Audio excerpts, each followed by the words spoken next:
when to take my name off the door. Somewhere along the line, after I am finally off the premises, you or your successors may want to take my name off the premises, too. You may want to call yourselves Twain, Rogers, Sawyer, and Finn Incorporated, or Ajax Advertising, or something. That will certainly be okay with me if it's good for you.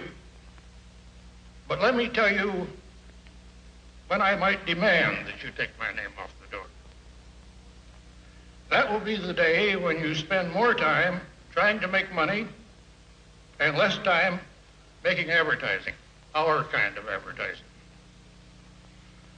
When you forget that the sheer fun of ad making and the lift you get out of it, the creative climate of the place, should be as important as money to the very special breed of writers and artists and business professionals who compose this company of ours and make it tick.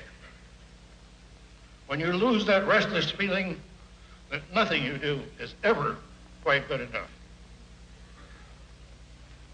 When you lose your itch to do the job well for its own sake, regardless of the client or the money or the effort it takes. When you lose your passion for thoroughness, your hatred of loose ends. When you stop reaching for the manner, the overtone, the marriage of words and pictures that produces the fresh, the memorable, and the believable effect. When you stop rededicating yourselves every day to the idea that better advertising is what the Leo Burnett Company is all about. When you are no longer what Thoreau called a corporation with a conscience, which means to me a corporation of conscientious men and women. When you begin to compromise your integrity, which has always been the heart's blood, the very guts of this agency. When you stoop to convenient expediency and rationalize yourselves into acts of opportunism for the sake of a fast buck. When you show the slightest sign of crudeness, inappropriateness, or smart aleckness, and lose that subtle sense of the fitness of things. When your main interest becomes a matter of size, just to be big, rather than good, hard, wonderful work. When your outlook narrows down to the number of windows from 0 to 5 in the walls of your office. When you lose your humility and become big-shot Weisenheimers, a little too big for your boots. When the apples come down to being just apples for eating or for polishing, no longer part of our tone, our personality.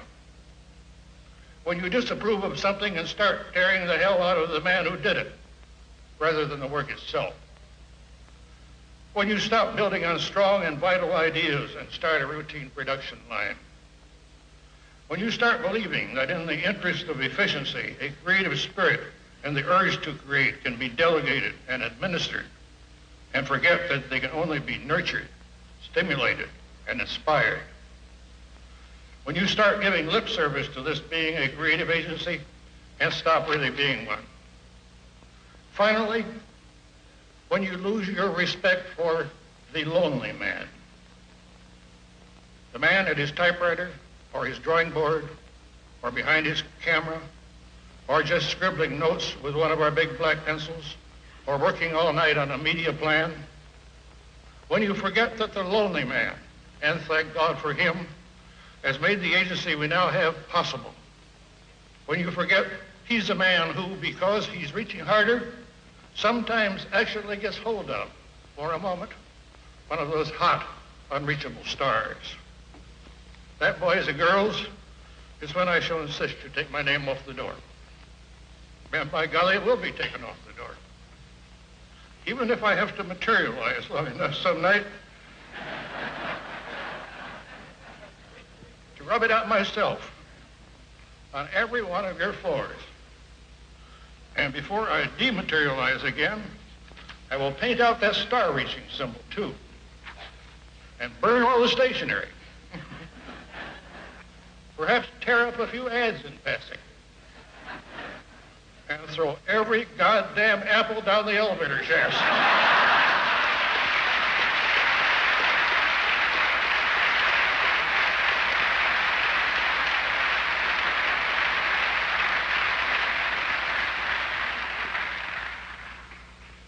You just want to know the place the next morning. You have